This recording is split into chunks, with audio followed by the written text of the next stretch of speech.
Kiai itu banyak yang ngurusi lonte, jarang. Siapa? Gus Miftah. Berarti Gus Miftah kiai Lonte. lonte makmu gitu. Jadi pekerjaan Anda ini apa sebenarnya? Kita nggak punya pekerjaan, karena bagi saya dakwah itu bukan profesi. Tapi karena saya punya pesantren, orang manggil saya ustadz, manggil saya kiai. Terlalu bangga dengan sebutan Gus. Biasa-biasa mawon. Saman kudu sadar, Gus itu sama sekali tidak untuk menghormati sampean. Mereka semua memanggil kita sebagai putra-putra para masyayikh, putra-putra kiai. Gus hanya karena masyarakat menghargai jerih payah, jasa dan pengabdian orang tua kita terhadap kita. Bismillahirrahmanirrahim. Assalamualaikum warahmatullahi wabarakatuh. Sahabat muslim yang dirahmati Allah subhanahu wa ta'ala. Berjumpa lagi dengan channel Hasika Wafa.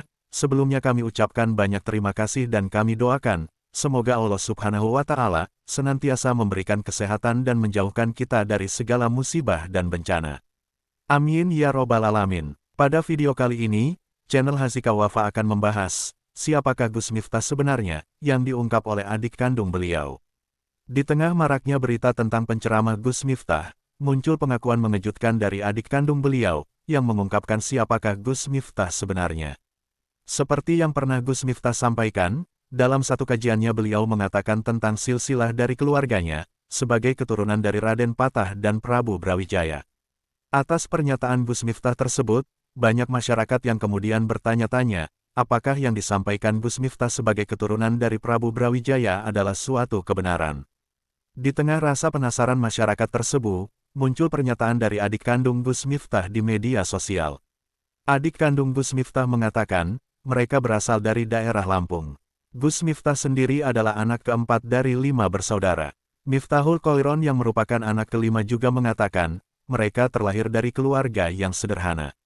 Ayahnya adalah seorang petani, sedangkan sang ibu bekerja sebagai pedagang di pasar.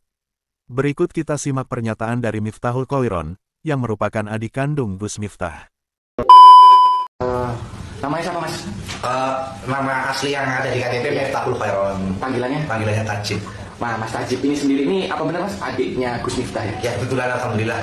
Kita kalau memang masih jago tapi Apa sih cerita dari dulunya Gus Miftah itu seperti apa, Mas? ya kita dilahirkan dari orang kampung lah, istilahnya dari orang kampung. Memang jadi awal mula ceritanya kita itu di Lampung ya karena dulunya kan orang tua ke Lampung itu kan transmigrasi. Nah setelah itu ya mungkin tempat tinggalnya di Lampung. Nah dari Lampung itu bapak saya membawa anak satu yang pertama yang ada di Palembang. Nah anak yang kedua sampai nomor 4 sampai nomor 5 saya yang terakhir itu semuanya kelahiran Lampung, di Jabung, khususnya tempatnya di sekarang jadi desa Adiluhur kalau nggak salah. Desanya Adiluhur dulu Adijo kan. Nah sekarang Adiluhur dari 5 bersaudara. Pendowo 5 KB, anak KB, tapi tinggal siji tinggal 4. Saya yang terakhir adik dari Gus Miftah. Jadi Gus Miftah ini sendirinya asal dari mana, Mas? Aslinya dulu kelahiran? Aslinya Jabung. Jabung, Mas ya? Jabung. Jabungnya lebih tepatnya daerah mana, Mas? Daerah dulu masih ada Adijo, sekarang Adiluhur. Adiluhur. Nah, sekarang Adiluhur. Sebelum pemecahan loh. Kalau dulu kan masih Adijo. Tadi katanya dari keluarga yang sederhana ya? Ya memang sangat sederhana, Mas. Istilahnya memang ya gimana ya?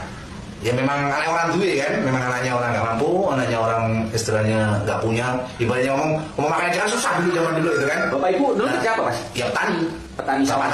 Sawah, bapak mama dagang di pasar. Dagang pasar. Jadi ya untuk menghidupi anak-anaknya dari 4 bersaudara itu ya dari hasil kebun dan hasil pasar itu.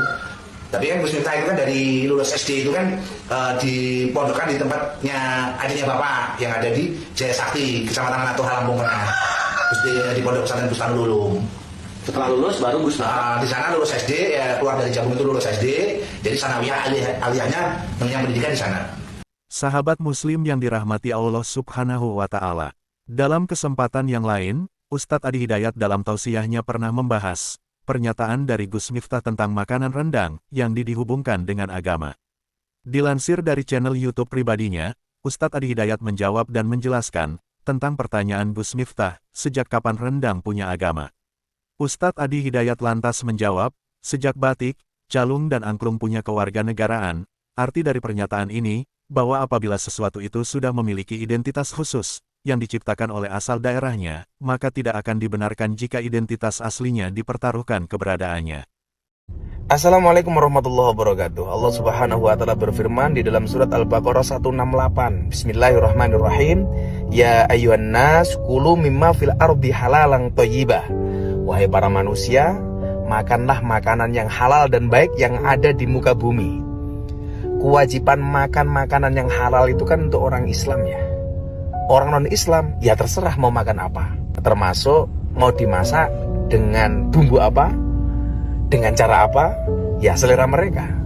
Saya justru berterima kasih dengan para penjual makanan yang menjual makanan haram dan memberikan label non-halal. Sehingga ketika melihat makanan non-halal, yang kita lakukan jangan emosi, cukup nggak usah dibeli. Selesai. Ngomong-ngomong, sejak kapan ya rendang punya agama?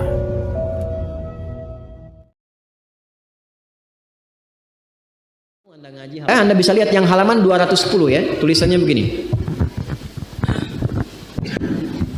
Ya, tulisannya begini, 210 ya. Ya. Ini angka apa? Angka apa ini? Bukan Arab, Hindi. Hindi. Kalau Arab tuh yang begini. Nah, 210. Ini Arab. Ya. Kalau yang begini Romawi. Nah, ya. Ini angka Arab. Jangan salah. Ya, yang berkontribusi untuk merumuskan angka seperti ini itu orang Arab. Ya. Ya, kita menghargai setiap penemuan yang bermanfaat, begitu kan? Nah, karena itu jangan pernah mengecilkan siapapun. Ya, jangan pernah mengecilkan siapapun, apalagi kalau sudah menjadi tradisi. Ya. Ada pertanyaan, sejak kapan rendang itu punya agama? Maka dijawab, apa jawabannya? Sejak batik, calung, angklung punya kewarganegaraan. Paham? Sejak kapan rendang punya agama? Sejak batik, calung, dan angklung punya kewarganegaraan. Paham jawabannya? Paham. Kalau batik diklaim sama Malaysia, mau tidak? Tidak. Orang Indonesia akan mengatakan batik itu budaya Indonesia, sudah melekat. Calung, angklung itu budaya Indonesia, melekat ke Indonesiaannya. Karena itu tidak ingin diklaim oleh negara-negara lain. Pertanyaannya, sejak kapan batik punya kewarganegaraan? Kan sama saja. Artinya itu pertanyaan yang tidak berfaedah. Kenapa? Karena memang itu sudah menjadi bagian dari budaya yang melekat. Dalam kaidah usul fikih dikatakan al-adatul muhakkamah. Kalau sudah melekat, yarhamukallah, sudah melekat, sudah baik, dikenal dengan itu, maka jadi hukum. Kalau sudah jadi hukum, maka dikenal oleh masyarakat. Kalau berbeda dengan itu, rasanya nanti ada sesuatu yang nyeleneh, menyimpang. Rendang itu produk masyarakat Minang. Budaya di Minang, falsafahnya berbunyi, adat bersanding syara, syara bersanding kitabullah. Karena itu setiap yang keluar dari Minang lekat dengan syariat, walaupun produk makanan. Jadi jangan tanyakan tentang agamanya. Kalau bertanya tentang agama pada makanan, itu pertanyaan kurang kerjaan. Paham ya? Maka jawabannya pun dijawab dengan yang senafas dengan itu. Jelas? Karena saya pas mau ngajar ada pertanyaan itu gitu kan. Nah, itu agak-agak janggal. Karena itu kalau ada yang sudah jelas jangan aneh-aneh lah ya, supaya tidak muncul kegaduhan-kegaduhan. Ya. Semoga video ini bermanfaat bagi kita semua dan menambah tingkat keimanan kita kepada Allah Subhanahu wa Ta'ala. Wassalamualaikum warahmatullahi wabarakatuh.